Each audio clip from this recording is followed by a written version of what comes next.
EC2 automation. Anyway, that is with Python and boto3.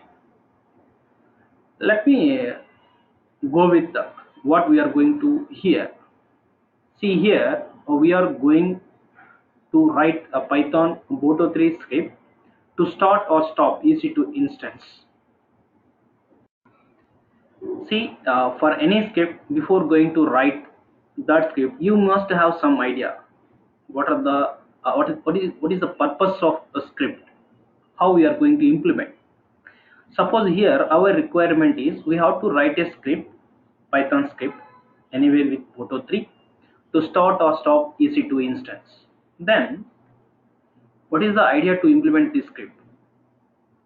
See, first and foremost thing is you need to select EC2 instance region, because we know that EC2 instances are region specific.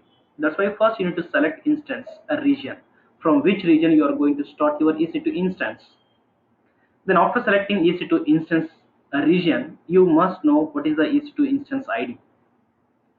See here, you can select either EC2 instance ID, or if you want to if you want to start some set of EC2 instances, then based on some tags you can use filters in script, such that based on your tags that script will start all the instances. Anyway, here we are going to start based on instance ID. That's why I need to select instance ID. See, you need to select instance ID, but here we are not going and opening your AWS console. We are going to start with the script. So from command line we have to run our script, then we have to provide instance region. Once if we give instance region, then script has to give the what are the available instances are there in that particular region. In that way we need to code. So first and foremost thing, we have to provide the region. Once if we give the region, script will able to list the all instances available in that region. From that select your instance ID. Okay, after that you need to select your option whether you need to start or stop. Once if you give start or stop option, right, so you may not sure that in case that EC2 instance maybe it is already running or it is stopped. But if it is already running and if you are giving start option, then in that case you need to take care in script itself, such that in case if you are providing option as start and if it is already running, then you don't try to start that. You have to provide an option such that it is already running, you don't need to start it. In case if it is not running, then you can start it to make it as running state. In case if it is already stopped, then if you are providing option as stop, then you should not stop it, already it is stopped. Then in that case in script itself you have to take care about that. You need to write some special extra line such that if it is already in stopped state, just it has to give the message that it is already in stopped state. Okay, anyway if it is, just assume that it is in running state, and if you are giving option as stop, then you have to wait up to it is stopped. Then your script has to tell that it is now in stopped state. You have to provide that information through the script. So guys, to implement my script, this is my idea. It is very simple script. Okay, so let me go and show my script. See, I'm going to open my script. So this is my script. 1 second. Okay, this is my script. So here I am using for my script purpose modules boto3 system OS time. Okay, let me go with from where it is that it will start. So from here it will start.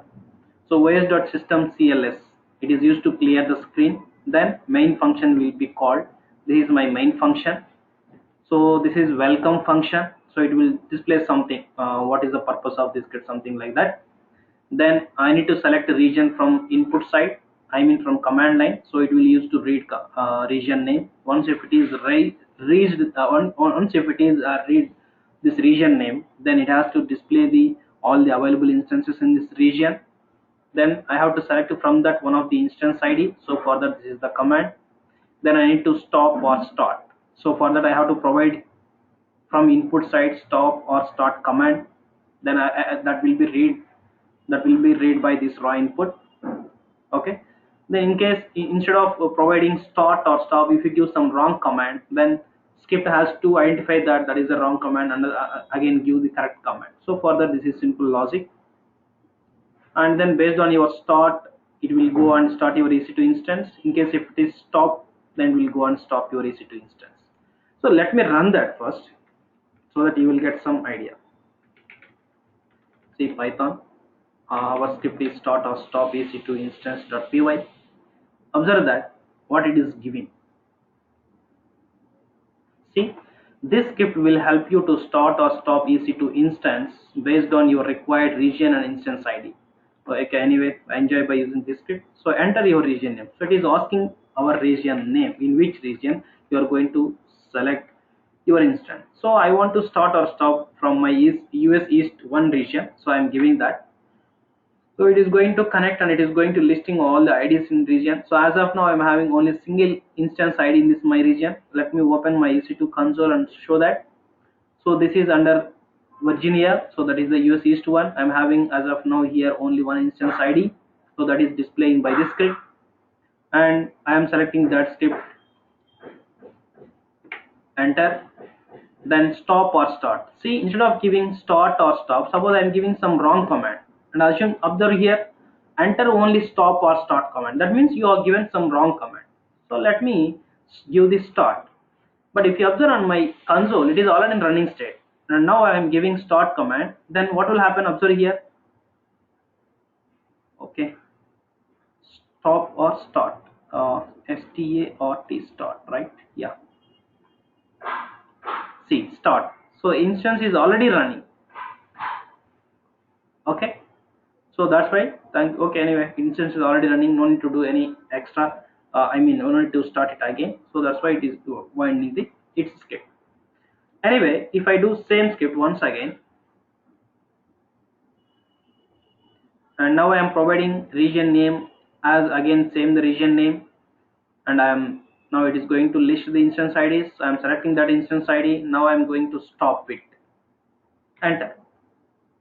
So please wait, it is going to stop. Once it is stopped, then it will let you know. I mean, we will let you know, means script will let you know once it is. So it is waiting as of now. And if you go and see your console, if you refresh it, you will see the status change to running to some different status. See, stopping. Through the script, we are able to stopping that. Now, once if it is completely stopped, okay, once if the status is reached to stop, then your script will stop. Up to that it will wait. So let me see, observe here whether it is in stopping state or stopped state. Once if it is reached to stop, then we will see what happened to the script. See, now the status is stopped, and go to see the script. Now it is stopped. Now it is stopped. Thank you for using this script. So like this, based on your requirement, first you need to make a picture how we are going to write the script. What is the purpose of that script, and how do you need to start it. Likewise, you need to implement first your idea. After that, you go and do your script. So likewise, we are going to implement scripts based on real-time situations. So in my entire I mean in AWS automation, after completion of simple scripts, okay, at the end of my course we are also going to implement a project, a mini project. That project may be based on students requirement, or in case if you don't have any requirement, then we will come up with one requirement and we will implement that script. In case if you are interested, you can reach us. Okay, thank you for your attention. In case if you have any queries on it, in case if you want to reach us, you can reach with my email id to@python@gmail.com. Okay, thank you guys, and please watch this video, and we are going to release some more videos on this AWS automation with Python. Thank you.